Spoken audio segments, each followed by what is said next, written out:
Back in November, Newcastle United were hurtling towards the Championship, and when Eddie Howe was appointed, he had one simple but almost impossible task, and that was to keep a dysfunctional, disorganised and demoralised team in the Premier League. I didn't hold out too much hope, and who would have thought in their wildest imaginations that would finish 11th and on 49 points.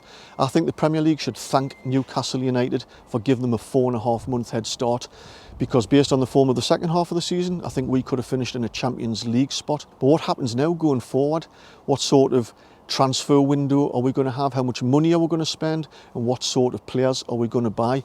If you listen to the comments made by Eddie Howe and the owners recently, that this is about evolution, not revolution, that they have to be sensible in the transfer window, that they need to be mindful of financial fair play, also that they want to keep the budget to about 50-60 million. And then you listen to the media speculation, the complete and polarised opposite, where they're whipping up the expectations of the fans by suggesting that we're going to be bidding £50 million for this player, £50 million for that player.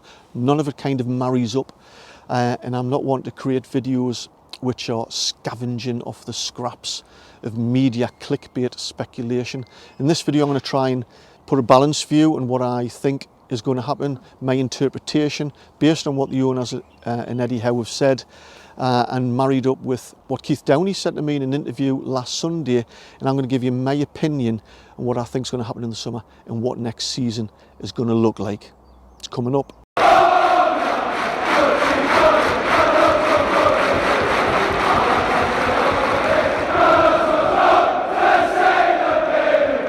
Hello, it's Eddie back again from Tyneside Life, and what an incredible season this has been. I don't think anybody anticipated this. I can't remember a season like this for Newcastle United, or probably for any other club in recent times. I've had a season ticket since 1993, but I got rid of it in Rafa's last year. Even under Rafa, I was sick of the drivel and the type of football that we were dishing up. Not only that, the atmosphere in St James's Park, apart from the occasional match, it was dreadful. It was really embarrassing. I just had enough. For 2 seasons, I'd packed in my season ticket. But then I had this idea for the YouTube channel at the beginning of the season, Tyneside Life. I decided to renew my season ticket, but to chronicle the downfall of Newcastle United under Mike Ashley and Steve Bruce.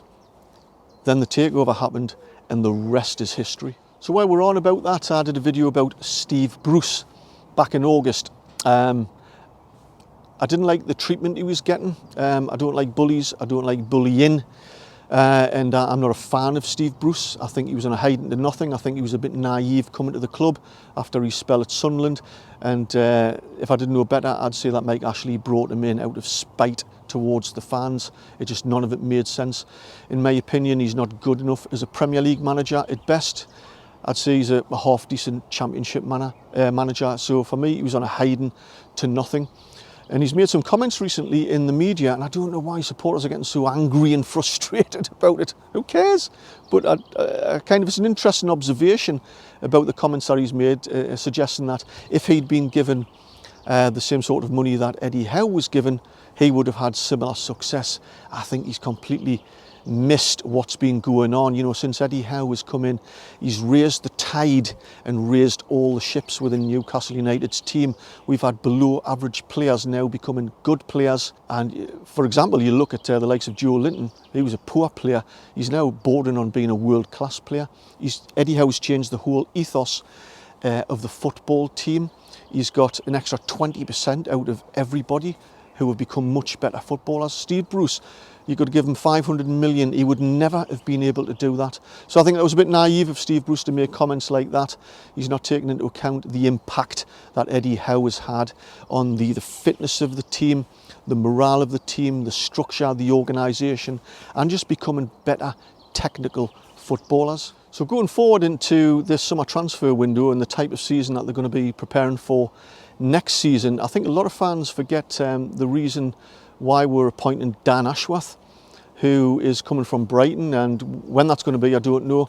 According to the Daily Mail recently, I think it speculated that talks have reopened again because he's on garden leave from Brighton, and it was thought that he was going to be kind of hanging around till the end of the year before he joined Newcastle. That might happen a lot sooner, hopefully before the transfer window. He needs to be in place because he's going to have a massive say on the type of player we're going to be bringing in, because he's going to be implementing the DNA infrastructure that he did when he was with the England squad for 6 years, which is why England are so successful. The DNA, if you don't know, the DNA model, if you don't know about it, that was about getting all the foundations of the club right, so that all of the teams within a particular club are playing the same type of football, have the same mentality, the same drive, motivation and ethos. And he has a say, obviously, in the type of players that fit into that model. So he's going to have a big say on that. So I don't think we're going to be splashing out 50, 60 million on a player just because he might be good and committing him into a 4-year contract.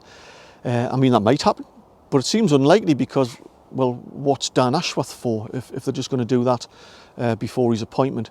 So for me, Dan Ashworth, what he did with England, certainly what he did with Brighton for a couple of years, and what he's going to do with Newcastle when he comes here, he's going to implement that DNA to build that foundation for Newcastle. So next season for me isn't about pushing to try and get a Premier League spot by buying the best players we can. It's about, for me, I think it's going to be more of a consolidation season where they're just going to level up the squad and the team, give it greater strength and depth. And I think, if I had to guess, I'd say Newcastle probably have a target of 60 points next season to finish in around about 8th position. So for me, Dan Ashworth is crucial to what happens to Newcastle United in the near future. Not only that, because if you look at Dan Ashworth, Eddie Howe and the likes of Gareth Southgate, they're all peas from the same pod. They have the same football and philosophy and ethos. And Eddie Howe's not just about spending loads of money on a player just because they might be good. He wants a player that fits into the type of player that he wants.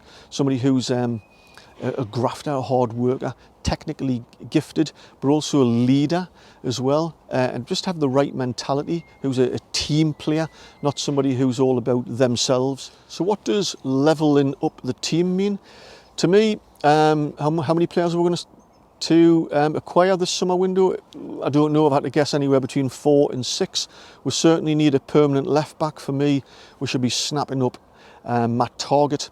I think we need more competition with the goalkeeping area. I'd love to see Dean Henderson come. We might see him coming in on loan. I think we need another central defender. Certainly, I think one of the big priority is a centre forward, a proven Premier League goal scorer. Midfield, I think we've seen a lot of clues as to where Newcastle United are going to go this season by offering Sean Longstaff a new contract. I think Miggy might stay. We've already got an abundance of what were downtrodden midfield players who weren't performing very well, who are now we have really quite a good midfield outfit. A midfield player for me might be one of the last options, but if the right player come along at the right price, I think they might go for him. But Newcastle United aren't going to be held to ransom this summer, which I think is why they've said they're only going to spend 50 or 60 million. I think it'll be a bit more than that. If you think they're going to get between 4 and 6 players, it seems unlikely they're going to splash out 50, 60 million on a couple of marquee players, because that's just, plus their wages, that all just eats into the financial fair play budget over a 3-year period. So how much are we going to spend this summer? Well, I think a lot of that depends on how much we actually bring in the sales of players going out. But also as well, you have to bear in mind that we don't have any sponsorship deal in place at the moment, which obviously relieves that financial pressure of financial fair play. All things being equal, if we made a minimal amount of money going out by getting rid of between 6 and 8 players, I'm just guessing, and I think I share Keith Downey's view, we'd probably spend anywhere between anywhere between 90 and 110 million. And if you look at the January transfer window, I mean, they had to spend what they had to spend to try and stay up. But I think they would admit that they spent a lot more than they'd planned to spend. So for me, for next season, we already have in place, as of today, a good side that will compete comfortably in the Premier League around about mid-table. So I don't think for next season that they need to go daft in the transfer market. They just need to make some tweaks, put a little bit of strength and depth in there. And I completely think, although football can be a funny game, you just never know how these things pan out, that all things good, I think we can realistically head for about 8th and about 60 points. And what about Eddie Howe and his future with Newcastle? I mean, I don't follow social media, but somebody will stop us in the street every now and again and say, what do you think about people wanting Eddie Howe to go? And I'm like, what? Seriously?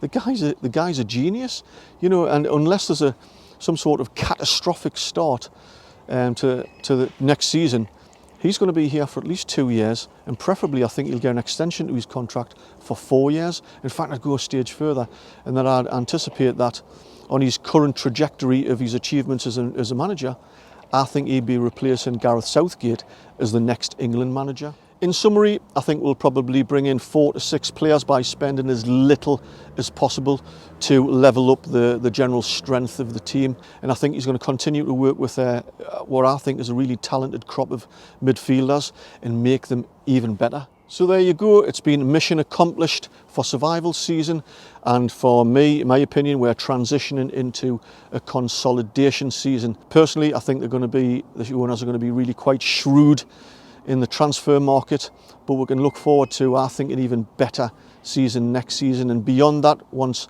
Dan Ashworth has got his feet under the desk, Eddie Howe has developed the players even more, the season after next is when I think we're really going to start pushing up into European places. There you go, those are my thoughts, my opinions based on the information to hand and what the owners and Eddie Howe have said. But you might completely disagree with what I've said. That's absolutely fine. Let me know what you think in the comments below. But remember, we're all Newcastle United. We all want the same thing. And don't forget to give my video a thumbs up if you liked it.